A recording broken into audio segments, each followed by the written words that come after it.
Our desire is that you would be financially at a place where money is not an issue for you, where you can easily manage it, and then also moving toward a place where money will just be a resource that will come in because of the right things that you've done. You've invested, you've saved, you've managed money well, and for that reason, you'll be freed up.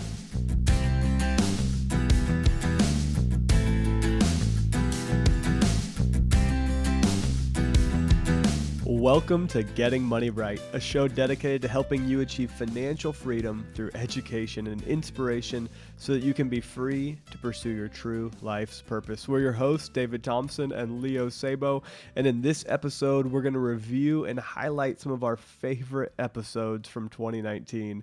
This is going to give you some great episodes for you to check out at the beginning of this new year. Yeah, absolutely. And I would say let's start with 52. Yeah. 52 was starting the year off right. And since today is December 31st and tomorrow starts the new 2020, I think it's a great place to start to really talk about goal setting, something that we all love to do at the beginning of the year. And hopefully this year, the goals you set will actually stick to. And the best way to do that is to look at the highlights that we put in this episode, things like focusing on your financial picture. And you'll see the typical suspects: budgeting, tracking expenses, saving more consistently, and doing that through goal setting. Yeah, well, I really loved episode 52 and focusing on the really practical steps of goal setting. And we even talked about, Leo, re-recording a whole goal setting episode. And as we looked back at episode 52, it just didn't make sense to redo it because the first one worked out so well. So we're recommending that if you're at that season where it's ready, it's the beginning of the new year, you're ready to go and start some new goals, whether it's working out, it's financial goals, it's relationship goals, go ahead and go back and listen to episode 52 and just get that baseline because it'll really launch you well into the year of 2020. I agree. So if we're looking back at several of our favorite episodes, I know that we just hit 52, but I couldn't skip over 53, Leo. So episode 53 was 1 year ago, just about 51 weeks ago, and we did an episode on credit freezes. And this is something that I had waited years for it to finally be announced that credit freezes could be done for free. For years, you had to pay $10 to each credit bureau. Actually, some charge a little more, some a little bit less. But they charge you about $10 just to freeze your credit so that nobody could steal your identity and open up accounts in your names. But then they also charged you somewhere between $10 to $15 to de-thaw your credit and to remove the freeze. And so we did a whole episode on episode 53, and I just want to give you guys the highlights here. And as we go through these episodes and highlight some of these, we want to share kind of the key elements, the things that we thought were the best from that episode, the things that we thought would be quick, helpful tips for the new year. So just a quick overview. When we're talking about credit scores and having a credit freeze, the credit score ranges between 300 and 850. And your credit score is done by TransUnion, by Equifax, and Experian. And these are three giant companies that gather all of your financial data, anything that fits on a credit score, any type of credit or debt usage, and they gather it together, they compile it. Now, what's interesting is they do that without you even knowing about it most of the time. And then they create a score that they sell to other people. So they compile your data and then they sell your data to other people. Usually you don't even know what's happening. So it's a little bit frustrating, but they now give you the opportunity. The government passed some legislation that forces them to allow you to freeze your credit score, where nobody can open up a new account in your name. Nobody can search out what your credit is unless you de-thaw it, unless you open it up using a specialized PIN code to allow access for somebody to access your credit report. And I think it's so cool that it's finally free to be able to do it. I thought when you had to pay them to do that, like, hey, they're tracking all of your data for free, and then they're going to charge you to stop them. I thought that was crazy. So huge kudos to the government for stepping up and putting some legislation that makes that free for us. Yeah, and I mean, let's not forget how important this thing is to us, because whether we like it or not, we're part of this system. Like David said, we have this information out there that they're gathering on us without sending us a check because they're doing so.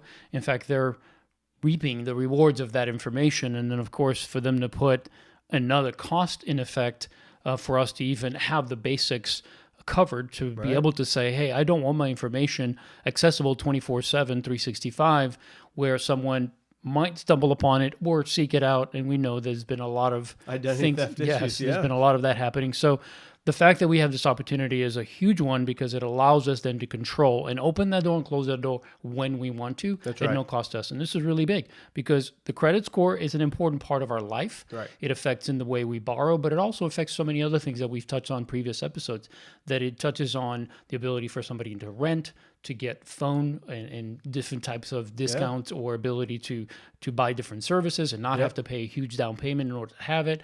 So it is affecting our life more and more. So having this option was a huge relief, and I think one that we all should really consider and take advantage of. Yeah, that's right. So, again, the easiest way to do this is to go to Equifax.com or Experian or TransUnion. You can literally Google the name of the company and then type in credit freeze, and it will send you the link that allows you to go in. We'll also link it in the show notes. Yep.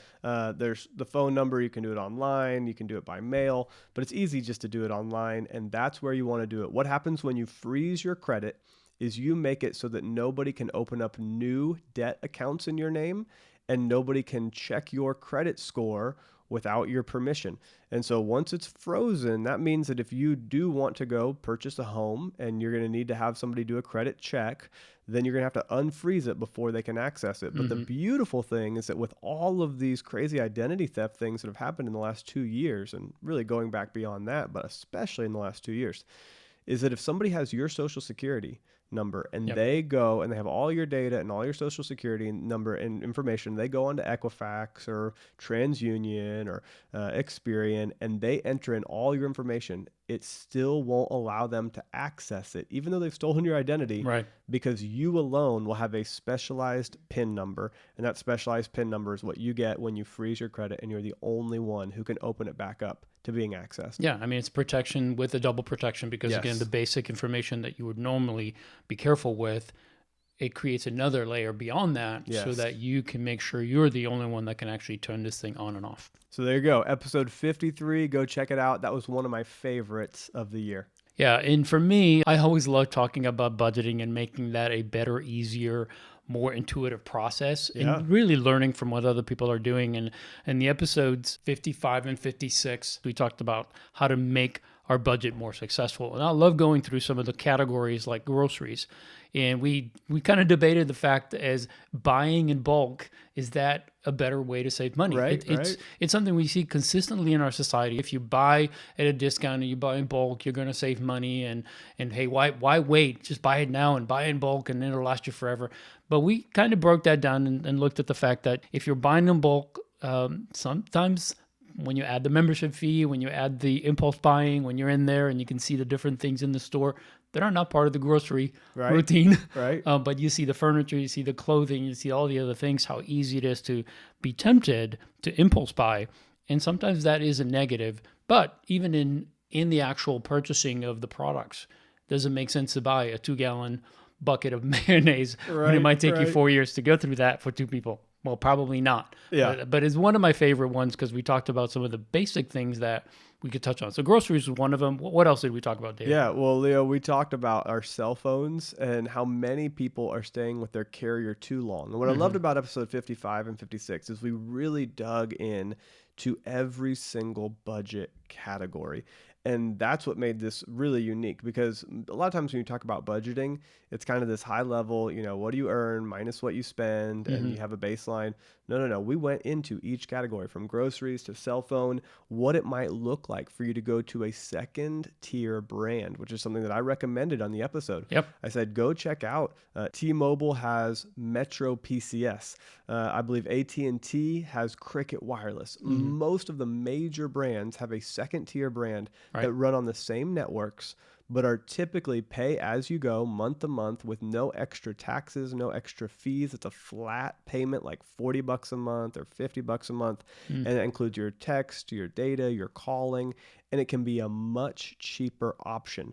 So if you don't understand the bill, take time to read it and look it over, because that's what's interesting about these first tier carriers is they will add all sorts of fees and taxes, and every year the bill seems to go up with these one-off fees. Yeah. And that's one of the things that I love about these second tier brands. A lot of times it's that flat fee where you won't have an issue. Currently I'm using one of these second tier brands. I have for several years, and it's been great for Ashley and I. So that's what I love about episode 55 and 56 is we got to go into these Yeah. categories. Yeah, we also talked about, the auto and property insurance, how, just some of the tips that we shared on how to save in these areas, because if you don't shop around for that type of insurance, it typically just continues to go up. Rarely will, I don't know that I've ever seen a reduction in my insurance, whether it was my car or whether it was, now, if I go from full coverage to liability, then yes, I would see a reduction. But If that's you part of change the your coverage, Yeah, right? but that's part of the savings that we shared. And I think it's important, one, to shop at least every 2 years, because most of these, unfortunately, most of these good carriers, which is what we recommend. We don't recommend that you go with a third party, somebody that's not going to be there for you when you need it. I mean, insurance has got to be there when you need it. That's what you're paying for. So you want to go with a name brand company, somebody that has a track record and is going to be standing behind their product. But unfortunately, there's just not a lot of loyalty when you're with a company for too long, and they just keep bumping up your They rates. just move your rate up because they know statistically that you're not likely to change unless there's a major issue. So they're able to add an extra $50 a year, an extra $100 a year, and not because necessarily it got more expensive, but just because they usually get you in at a lower rate to pull you away from another carrier. Right. And so every year they start moving you back up. Right. Yeah. And of course, you can save other ways. You can increase your deductible. And of course, you can consider liability only insurance for older vehicles. But there's so many other types of policies there. And when you have multiple policies and they're all going up a little bit, you could see a $300 to $500 increase every single year. And this is a huge amount over time. So Right. that's what we recommended that one. So that's one of the ones we talked about. We also talked about electricity.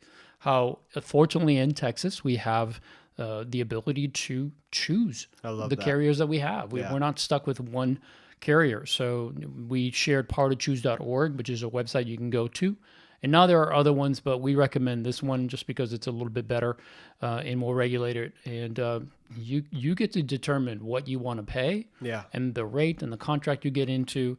So we did recommend that. And also, it's a good idea to shop around non-peak seasons. And by the way, we're in a non-peak season right now. December through March. If you want to purchase electricity, this is the right time to buy. Between now and probably early March, you'll get the best rates. So lock it in for 12 months, and then next year you'll be in the same position to redo it. Yeah, that's one of our best budgeting tips is powertochoose.org. And I think that, Leo, I should be getting some kind of kickback from Power to Choose because I recommend people go check it out all the time because it's just a website that lists out all the different providers. And it'll take your zip code, your actual address, and you can enter your information. And then it will tell you exactly who's providing energy in that area and how much they charge. And you can choose based on your usage the best deal for you. Yeah. And it's just capitalism. Who's going to provide the best service at the lowest price while still being able to stay in business? Yeah. So check out Power to Choose. It's a third party, it's a vendor basically that allows you to, or a broker that allows you to choose from multiple insurance or multiple power brokers. Yeah. What I love about this is the fact that you can determine how much your actual bill is going to be based on your history of how many kilowatt hours per month you use. Let's say if you're averaging 1,000 a month, then you can plug that into the rate that you're choosing, and you know what your bill is going to be. It's going to be $95, $100, $110, and that way you can budget that in and just stick with that plan for the rest of the year. That's right. Well, one of my favorite series in 2019 was episode 61 to 63. Yeah. And it was dating, pre-marriage, and money. Yeah. And it was dealing with what do I do when I'm just now beginning to date somebody, or I'm in the middle of courting somebody, we're engaged and we're in a pre-marriage season. what are the things that we need to go through together and discuss in order to have healthy financial conversations and be ready for marriage. And so just one of the things that we highlighted in that episode was how important it is, how really it's actually very easy to step away from poverty and step out of major issues in life if you do three simple things. And I thought this was very interesting. It's one of those things that I had to pull out of that episode and bring back here. One, you can avoid poverty if you do these three things. One, you graduate from high school. Two, you wait to get married until after age 21 and do not have children until you're married. And then three, have a full-time job. If you do those three things, you have a less than 2% chance of falling into poverty. Wow, that's great. And you have a more than 74% chance of being in the middle class. Now, I used that in the original episodes because it's really hinting at you dating somebody and you going into a relationship and having these financial conversations. The statistics show that if you make a few good choices early on, you wait to get married until you're 21, you graduate from high school, you don't have kids until after you're married. If you do a few of these things, it will dramatically impact your entire financial life. And according to the 2010 Census Bureau, for people that were age 55 to 64, so these are older adults, the record showed that married couples have more than triple the net worth of single adults. Yeah. So being married matters. Having healthy financial discussions in marriage matters. Sure. And so I thought that was just so cool. So one of the things that we went through there was 17 unique questions that you could ask on a date night with the person that you're dating that'll lead you to healthy conversation and will allow you to go into marriage prepared and to really unify in your finances. And so definitely check out episodes 61 through 63. I actually had a few different friends that are dating somebody right now that have said that series was one of their favorite of the entire year because it gave them basically some good questions to go sit down and talk to the person they're dating. Say, hey, what does this look like through your eyes? You know, how do you see this? So how did your parents treat money growing up? How are you doing in debt? How are you doing in your credit score? And you have to have a certain level of relationship. We talk about all the peripheral. It's not on the first date. Right. So on the first date, we talk second. about all of the things that you need to have in place before you ask some of those questions. If you go back and listen to the series, but it was so empowering for people to actually have real conversations that they wouldn't have had otherwise. Right. So I really loved Dating, Pre-Marriage, and Money, episode 61 to 63. Yeah. So if you have someone in your life, whether it's a son or daughter or a friend or whatever, that is currently, starting a new relationship or fairly new in a relationship, or maybe they're even thinking about getting engaged and in marriage, this would be a great series to go through because not only do we touch on the dating and pre-marriage part, but we actually go to the long-term success of being married and having financial success by discussing not just the initial 17 questions, but literally, uniting your finances, moving through all the way to the end of it. And I think it's such an important topic because as we said earlier, as David just said about the census that brought that information to light, that couples are more likely to be wealthy and happy. And when you work together in unity in your finances, it's going to take your marriage to a level that you, just can't imagine how much better it's going to be. Absolutely. Well, one of my favorite, jumping to the other end of the spectrum, was our episodes on Social Security. This was episode 69 through 71. It was a 3-part series on Social Security because our desire there was to help you understand that there are some things that have been happening in our financial systems, in our government. And the fact that the government has been consistently borrowing and taking from Social Security that has put that fund into jeopardy. And it wasn't to bring an alarm or to make you feel scared, but it was to help you understand that so much of our financial situation depends on us, the decisions that we make. Not only early on, like you said, the 3 decisions to put you in a better position to not be poor and to be wealthy, to be in the middle class. In the same way, if we consider our responsibility for our long-term financial health, then we have to consider Social Security. Because if it's a safety net that's not going to hold us, and we don't have all the information, we may be leaning on something that'll eventually let us down. Yeah. And Social Security is a huge part of our economy. It is 30+% of our government spending. When you add in Medicare, which is 27%, Mm-hmm. total, those two programs alone are 60% of government spending. Yeah. So, I mean, think about that. I don't know the exact number that education spending is, but it's like less than 3%.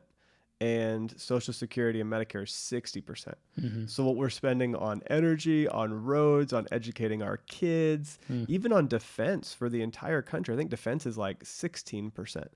It pales in comparison to how much money the government is giving out through Social Security and through Medicare. And we talked about how it's set up as basically almost like a life insurance type of, not life insurance, but a retirement insurance, Like an right? annuity. Yeah. An annuity, right? And we talked about all the history of it and how it came to be and who the first person to receive Social Security was.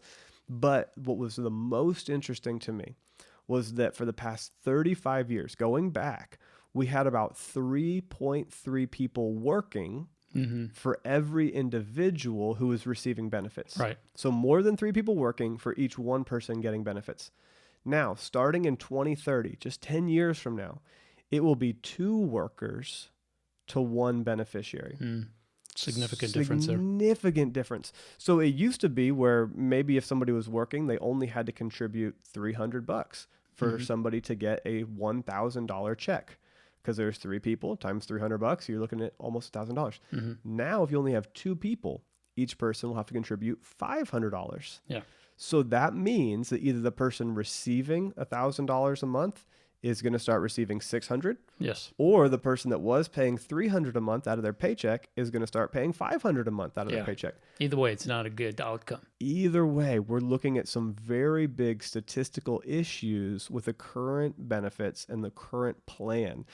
What's also really interesting to me is that over the years, the Social Security fund, it grew over time because there were so many people paying in. Right. Now, it peaked out at just under $3 trillion, which is a lot of money. Yes. But it peaked out this year, and now it's going down. Yeah. Which means that right now it has $3 trillion in it. In the next 15 years, between now and 2034, it will go from $3 trillion to have paid out every single dollar, and the fund will be at 0 in 2034. In 15 years, our Social Security fund will have $0 in it. That's a big deal. Now, who knows? We have got an election cycle coming up in 2020. Yep. So whoever is elected as president, they may pass some legislation that raises taxes or lowers benefits. They may pass some legislation that does something else very unique. No matter what, it's not going to be comfortable. It will be uncomfortable legislation, which is why most politicians are unwilling to do it, because it's terrible publicity. There's no good outcome. No. There's not a way to salvage this in a way that, I mean, you can't just print money. So there's no easy solution for this. And that's part of the reason why many politicians have passed the buck. Right. And so we may see it addressed in the next 4 years, maybe the next 10 years. But by 2034, the fund will have $0 in it. And then the government will have to be borrowing from other countries to pay our Social Security, or borrowing from other governmental funds. But the funny thing is the government had been borrowing from Social Security. Well, yeah, that's the thing. Eventually, the borrowing is going to run out, and we're going to run into major issues. So the whole point of this episode was not to scare you, as Leo said, but it was to give you a little bit of a jolt and to say it's your role, your responsibility to work hard, to bring in a little additional income, and to save money today for the future when you're not able to work at the same level you are today. You're responsible for your family. The government, I imagine the government is always going to do the best that it can do to help serve you. I don't think it's going to do the best, but I think it's going to do the best that it can do to help serve you. But the government will not save you. The government will not take care of you. At the end of the day, you have the responsibility to sit down and figure out the numbers and begin saving, so that when you get to your retirement age, you have something set aside to retire with dignity. Yeah, and if you're in your 20s or 30s today, or even in late 30s, early 40s, you still have time. You still have 25, 30 years, because most of us will live way beyond 70, 75, 80 years old. In fact, the new horizon for us as far as living is concerned is probably into the 90s. Yeah. Because of health, because of nutrition and everything, overcoming so many medical problems. I think that as age increases, then our ability to work will continue to increase. So I definitely see in the next decade the government changing the retirement age to probably sure. 68, 69, 70, somewhere Right. around there. But the point that we're trying to make and why we brought up this subject in the first place and why we even did a 3-part series on it was really, again, not to scare you, but to help No. you understand that our desire is for you to own your own responsibility and do the best that you can. If Social Security is still there, Yeah. if there is some benefit, then it'll be a plus. It'll be a bonus that you may not even need to live on, which will be a great thing. But if it's 50% of your income, or God forbid, 80 to 90% of your income in retirement, it's going to be a significant change in your life. And I'm not sure where you're going to end up, but our desire is that if you're looking at this, or you're 25, 30 years out, there's plenty of time for you to do the right things so that Social Security is not a need for you. Yeah. That paycheck will not make a difference in your own financial life. Yeah. I went back and looked at the statistics from the episode, Leo. 47% of unmarried beneficiaries, so single adults, 47% rely on Social Security for 90% of their income. That's where it is today. And that's what we don't want for you. As you're listening to this, we want you to be where you're not relying on Social Security for 90% of your income. Maybe it ends up being 25% of your income. Maybe it ends up being 10% of your income. But we would love for you to save and to work out other solutions so that Social Security isn't your fallback. Yeah. And there is a way you can do this. In fact, that absolutely. leads us to the next episodes that I think are probably our highlight for the year, because we introduced something that David and I had been talking about and teaching on for many, many years, and that's the 4 financial steps to purposeful living. And you guys remember, our tagline for Getting Money Right is to be free to pursue your true life's purpose. Our desire is that you would be financially at a place where money is not an issue for you, where you can easily manage it, and then also moving toward a place where money will just be a resource that will come in because of the right things that you've done. You've invested, you've saved, you've managed money well, and for that reason, you'll be freed up. You'll be free to pursue the things that you care about, to do with your time and with your experience and resources and your talents and your skill, all of that, to pursue that thing or those things that you care about. And that's what we call purposeful living. So the 4 financial steps to purposeful living are: 1, spend on purpose. Right? We talked about spend on purpose so that you know where you are, you know what you're doing, you know where everything is going, and you're managing money. Money is not managing you. It's the other way around. You have full control. Yeah, we talked about living on a written plan. You're going to hear that in almost every Getting Money Right episode. Yeah. I thought it was funny when we talked about our favorite episodes this year. Leo immediately went to the budgeting episodes, and it's always going to come out in what we talk about because it has dramatically impacted our lives. Well, it's the foundation to It's finances. the foundation. It's the thing that we've seen people, literally thousands of people that we've worked with over a decade for me and many for you, Leo, and not many decades, but I'm like 120 years, right now. Yeah, no. But live on a written plan, track every single expense, and then calculate your net worth. Yeah. And calculate it about once a year, which is something that Ashley and I have been doing for the last several years. And it is really cool to see things shift year to year. Yep. You know, from year 1 to year 2, you don't see a ton of movement, but from year 1 to year 5, you're going to see dramatic improvements in your net worth over time. Now, your financial net worth is not your true net worth. It's not your true value. Good point. This is not about money, but it is spending on purpose so that you can be free to pursue your purpose. And if you have a plan for your money, it allows you to have a plan for your life. Yes. And it allows you to go fulfill the calling on your life and do the things that you were created to do. So spend on purpose. Yeah. Okay, so number 2 is save before you spend. And we're always going to recommend that you do this, that you save before you spend so you can experience that stability day to day and also in the future, right? Because it's not just about managing well today. We talked about Social Security and what's happening there. Well, it's about setting yourself up not just for today, but also for the future. And saving before you spend allows you to do that because it creates this priority in the way you manage money, where savings is more important than spending. Not that you're not going to save 80% and live on 20. Most people will do the opposite. But when you prioritize that first 15, 20%, then the other 80% you could spend without guilt, without any worry, because you know that today's taken care of, but the future is also prioritized. Yeah, it delays gratification and it leads to contentment in your life. It leads to gratitude and joy, and it allows you to have money set aside so that when things come up, you're ready. So we Right. talk about three different types of savings. One, short-term savings. Anything that you're going to buy in the next 12 months is going to fit into this short-term category. And Leo and I have always recommended that you put that directly into your budget. Yeah. That if you're going to buy something in the next 12 months, it should be in your budget, like Right. your regular annual budget. If you're going to have to buy new clothes in the next 12 months, yeah, put it in the budget. Do haircuts, do gift expenses for Christmas.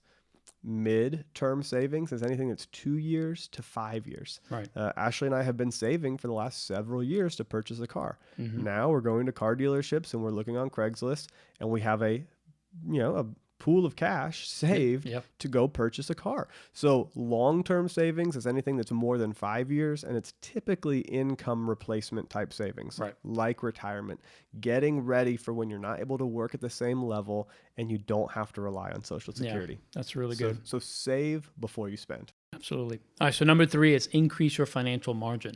And this is such an important part of managing money well, because when you're successful, right, when you're pursuing things and you're growing your career and your education and you're getting better and better, then typically what happens at the same time is your income is increased. As you add more value to your employer, as you do more work, as you learn more, you're worth more. So therefore your income begins to rise. And hopefully your income will outpace the inflation and everything that's happening naturally in And our, your in our desire to environment. spend. Exactly. So by doing so, though, what you're doing is you're saying, okay, anytime I have an income increase, and this is something that Natalie and I, as soon as we got on a budget and we got out of the hole that we were in, we started to see that the more margin we created, the better we felt about our life in general. We were happier, we were less stressed. And when Natalie started working after finishing college, this was an extra income to us. We talked about this in previous series that Yeah. we shot for the fact that we always wanted to live on one income just in case, right? And so we still do that today, even Yeah. though we both work full time. I work full time and part time. Actually, I have a couple of things going on, but we still live on one income. Yep. And so we're saving aggressively because we're a little bit older and we didn't start it as early as I think we could have, obviously. But my point is here is that because we knew that this created the right result, margin, meaning increasing margin created the right result, we pursued that ongoing. And it's just something that we always have lived with. We always have more coming in than it's going out. Right. And whenever that stops, then spending stops and everything else stops Yeah. because we will not live without margin. And the way it was described to me years ago, David, was this way. Somebody used this example and said, imagine opening up a book that has no margins. It's just words from one end of the page Oh to my the other goodness. Yeah. and from top to bottom. It's just words everywhere. There's no spacing at all. It's just words. How easy would that be to read? How frustrated would you be trying to follow every line when you don't have any margin? And I thought, wow, what a great example of That how I is. felt about finances sometimes. It was like this chaotic mess. But when I created margin, I'm like, I don't want anything other than the peace of knowing that there's always room. There's always a buffer between what I need and what's coming in. And I think that is a worthwhile pursuit. So if you increase your margin, that you could do that only two ways. One, you can make more money, and we always encourage that. Yeah. Work hard, increase your income by improving your own worth so that your current employer will give you more, or through a side hustle. If you have a purpose and a desire to do something on the side, start it now while you have a full-time income. You know, that's a great way to eventually pursue something that maybe you're purposed and designed to do. And also the second option is, of course, to spend less. And the way you do that is, one, you pay off debt, right? Get rid of all the consumer debt so you're not having any payments. You're not wasting any of your income on that. And then be frugal, right? Get more out of the resources that you have, right? Find a way to create more or to gain more value from the money you're actually spending. Right. And then last, set a proper lifestyle that's within your income and your savings goals, because that way it's always going to be able to create that margin and maintain that margin. Yeah, I love that. So increase your financial margin in step 3. And then finally, step 4 is to invest wisely. So we always recommend that you invest wisely to increase your impact. Think about that. The desire of this whole plan is that you would live your true life's purpose and that you would have an impact on this earth that you were designed to have, that you would serve people and that impact would grow. And so if you invest wisely today, it will allow you to increase your impact on the world tomorrow. Mm-hmm. So we recommend looking at tax favored investments, like a matching 401k at a Right. job. If you're working at a company that has a 401k, absolutely take advantage of the match. Now, we've talked about how it's important to spend on purpose and to save before you spend. So make sure that you're going in order. But once you've knocked out debt, you've increased your margin, you know you have more coming in than going out, you've got your stability fund, the shock absorbers on your car. So if you hit a bump on the road, it doesn't take the car off the road. Once you've got those things in place, start doing the matching 401k. Start putting money into these tax favored accounts. And when I say tax favored, a 401k gets tax benefits. It is a special account that you don't pay taxes on when you put the money in, and you don't pay taxes on while the money grows. That's right. And so now when you're 65 or 59 and a half, or at whatever age you start to take money out, you're going to pay taxes on it then. Yeah. But that means that for however long you had it in that account, it grew tax free. It grew without the government taking any of it away. And it grew again. That can be a significant amount over time. Significant because of compound interest. And so use a matching 401k at your work. Use an IRA, an individual retirement arrangement at a brokerage if you don't have a 401k. And you could do a Roth, which is where you pay taxes today, but then you don't pay taxes on it as it grows, and you don't pay taxes when you take it out. So those are the two big options. Anytime we say tax favored, we're referring to either the Roth IRA 401k or the regular 401k IRA. And then another great place to invest is in a business. I love what Leo said. He said, Natalie works full time. I work full time. And then he said, and I've got a side job, right? He works more than full time, but it's because he's investing in a business and he's growing that business, which again will allow him to have continued income and not have to rely on Social Security. So invest in yourself, invest in a personal business, invest in other people's businesses through stocks and mutual funds. Invest wisely. Absolutely. Well, those are our favorite. Although year. as we went through and looked at the ones, I thought we could have probably touched on every single one of them, because honestly, every single episode that we've done has always been with a heart of educating and bringing wisdom and knowledge to you that we're both gaining and sharing. So not all of this stuff we knew. So we had to do a lot of research, a lot of work to share some of this information with you, which has helped us grow. So thank you for the challenge of teaching you while we're also teaching ourselves. That's probably the best way to learn, is to try to teach someone else, because you have to take it to that level. But we've really enjoyed bringing all this content to you in 2019. We really enjoyed seeing the reviews, the growth in listeners, the downloads. We really have seen a significant increase in getting money right in every aspect of this business, whatever you want to call it. It's just the side gig that David and I do. And we do it because we love it first and foremost. But we also really have a deep desire to help people with this topic, because both of us have struggled in some ways in this and know the benefit that this has. So it is really our heart's desire and our true hope that this has been beneficial to you. Absolutely. And if it has, would you do us a huge favor and share this episode, tell everyone about getting money right. Tell them that this episode has impacted you, or that other episodes that we mentioned in this episode, and of course throughout the last 2 years, that, share one that really meant something to you with someone, and say, hey, you guys might want to listen to those. So you might, I know you're asking about budgeting, or you're asking about something about money. Here's an episode that I think might answer those questions for you. And our hope is that it'll open up their eyes to not just that, to the answer to that question, but many other questions that they're not even asking. So thank you so much for sharing. Thank you for the reviews. We're over 200 reviews on Apple. Unbelievable. So I am just so grateful that you guys did that. I know it's your time. I know that it takes an effort to do that, and we thank you for it. And just thank you for 2019. It's been a great year. We have some amazing plans for 2020. We want to really take this content to a deeper level, and we're also considering potentially doing a seminar. So that's going to come your way. We hope to really just offer more and more value to our listeners and those that are out there listening. And our desire is that you would be equipped. And that's really the purpose why we do what we do.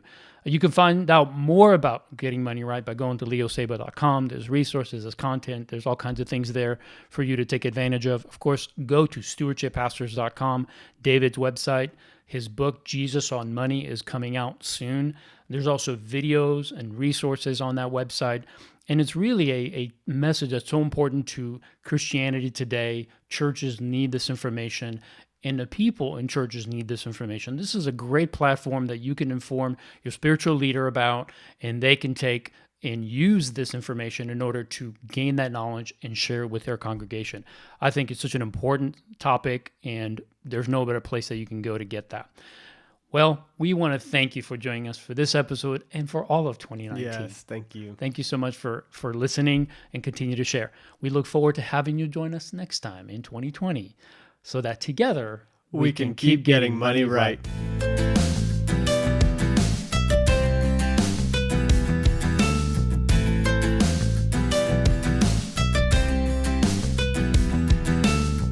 Think about that. The desire of this whole plan is that you would live your true life's purpose and that you would have an impact on this earth that you were designed to have, that you would serve people, and that impact would grow.